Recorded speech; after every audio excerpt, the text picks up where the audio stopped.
Hey everyone, and welcome to the channel. Today I'll be reviewing another Jada Toys Street Fighter figure. This is the Jada Toys Ultra Street Fighter 2 Final Challenges Violent Ken. Now I believe this was a San Diego Comic-Con exclusive, but most retailers were able to carry it as well, which is interesting. In Australia it retailed for $60, and the standard Jada Toys figures retail for $40, so for $20 extra you get a bunch of more accessories, or a better, cleaner paint job, and just an overall great figure. So the exclusive variants of these figures are like a really good deal.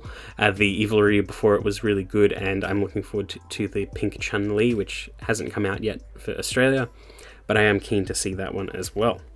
But just looking at the box, it is designed much like the Evil Ryu, so it's got this nice little slip on front with the big character art, which looks good. But removing that sleeve, you can see the actual window into the figure and what it comes with. So we've got the figure itself, we've got 3 faces, we've got a Dark Hadoken, we've got a Shoryuken effect, which unfortunately was missing in the standard Ken. We got a Fire Hadoken, which is cool too, but like a Shoryuken's even cooler, and they're doing a white outfit Ken, which comes with the Shoryuken, which is annoying because I don't want to collect color variants if I don't need to. It's a whole thing. Then we also get a barrel and a destroyed barrel, which is continuing the theme that the Ryu had, where it was the sign and then the destroyed sign. And it looks quite nice. The backdrop is a much larger backdrop, so you can actually make a bit of a diorama if you would like. But taken out of the box and set up on a display here is Ken, and it is the exact same sculpt that I have looked at before, which is the Ryu, Ken, and Evil Ryu sculpt. It is a very solid sculpt. It is probably the best figure out of the entire Jada Toys line, at least my favorite out of them, which is why I always keep my Ryu out of the box so I can do size comparisons and play with him. It's a very solid figure, really good, and the Ken is exactly the same. Sorry, the Violent Ken is exactly the same, just with some slight variances in color and sculpt. So first off, all of the colors look really good on Violent Ken. It is slightly less saturated than the normal Ken, so the gi is a little bit darker. There is some nice shading throughout it, as well as some dark, sort of like burgundy, purplish shading throughout the muscles to sell you on that Violent Ken look, and the much lighter hair color. And I do like that all of the head sculpts have got a soft hair, so it doesn't really get in the way of posing, and also a slightly different hair sculpt, so all of the faces do look more distinct. But otherwise it is the exact same sculpt we've looked at before, just some very slight detailing because of the shading, and I think there's like some extra popping veins on some of the muscles, which I'm not sure if Evil Ryu had. But here he is next to the standard Ryu, and they look good together, and they're the exact same figure pretty much. And here he is next to the Marvel Legends Cyclops, as well as the astonishing Marvel Legends X-Men Wolverine. And he looks good against pretty much any other 1/12 scale posable action figure. And he'll look good against all the other Jada Toys as well.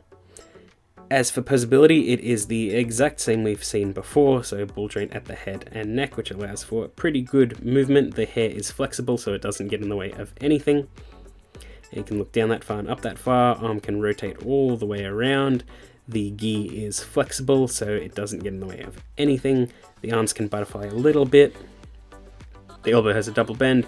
There's a little hinge at the wrist. There's a ball joint in the abs, which allows for a bit of crunching. There's a swivel at the waist, but it is a little bit tight and frictiony on mine, but you can still do it.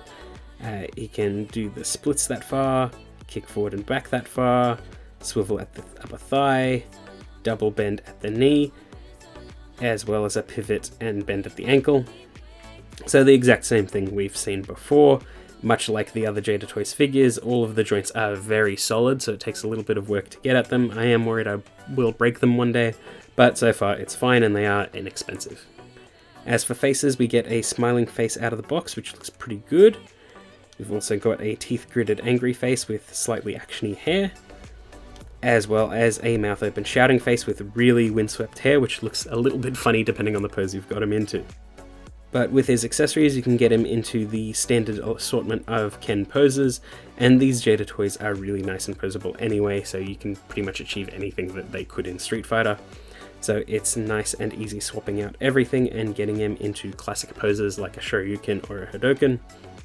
I just did everything off memory, so I might have gotten slides swapped a little bit or the stance wrong, but it's a toy, you can just play with it. And his purple Hadoken looks pretty good. It does come with a stand like all the other figures do, and it looks quite nice. I do like how vibrant it is, and the Shoryuken effect just slides onto his hand. I do wish it was like a little bit bigger, just a tiny bit more effect going on, but I think that the fire one looks better with the white outfit Ken. I could just be seeing things that might even be just the exact same sculpt, just a slightly different color. But regardless, it does look quite nice here. I think it works really well as a punching effect and not necessarily a Shoryuken effect, but it does look very, very nice. And if you pair it with the broken barrel, it looks like he got really pissed off at the scenery. And the barrel itself looks very, very good. I am very impressed with how they've detailed it. They didn't really need to go this far on it, but I do think it is nice, especially if you're making dioramas and things. It's really, really nice to have. And the completed barrel also looks fantastic.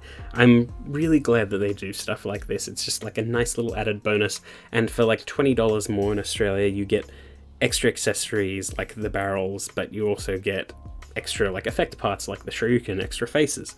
It's really, really cool, and it's probably one of the most fair prices that I've seen for figures in Australia, because we do get rorted here, and it is kind of annoying. So it's nice to have something like this that is sort of like universally good. But again, it is the exact same figure we've seen before. I am keen to see the Cammy, Guile, and DJ coming out soon, even though DJ is not nearly my favorite. I am keen to see what they do with him. And I really want to see Zangief, because it will be another wholly unique sculpt. The Cammy will be an interesting one because, again, unique sculpt. Vega with all the accessories.